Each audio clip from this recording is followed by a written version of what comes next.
The Cajun Coast Welcome and Interpretive Center, made up of about 1,600 tons of concrete and steel, is no longer sinking.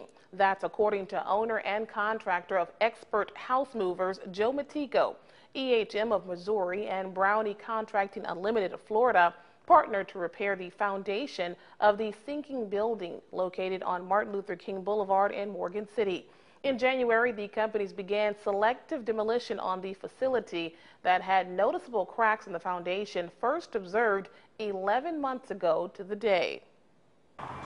In the middle of the building, which is G and H on the building, that was the two lowest points, anywhere from 52 inches to 49 to 36. So the middle of the structure was kind of like a smiley face, and the outside was up.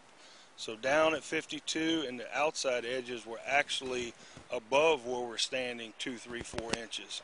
That'll give you that. So over 150 some feet, we're talking a drastic change of measurements in this building. And now they're all back to zero. Around 5 p.m. Monday, the building was lifted into place. Today, surveyors were inspecting various points around the facility, checking for proper elevation. Based on 4 generations, knowledge, and extensive experience with hydraulic lifting, Matico says he's confident that the center is sturdy and will be complete by this summer. The building was originally built on around 60 concrete piles. Now this structure is being held at over 225 points of piles that we have placed under the building. And each one of these piles are anywhere between 95 and 115 feet at each point. So you've got roughly over 7 miles of piles placed under this structure to obtain this lift where we're at now. And can you just kind of explain to us what was the problem? Just, everybody wants to know what happened. What was the problem with this building? Why did it sink?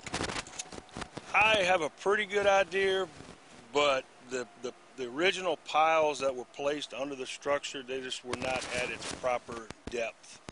So that's what probably caused the building to fail. But it's all good. It's rectified, and as you can see, it's looking straight and level and up. Matico says the St. Mary Parish Welcome Center is the first time he and his company has lifted a building that had varying sinking levels, but it's not their first time lifting heavy structures. EHM has lifted the face of an Egyptian sphinx and lighthouses. In a phone interview with Executive Director Carrie Stansberry, she says she's excited about the repair and looks forward to the finished product.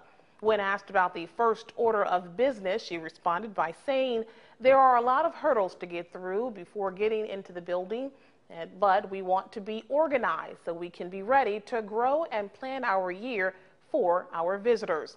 The original cost of the facility was about $3.8 million. Repair costs were approximately $3 million paid through insurance claims and money saved by the Cajun Coast organization.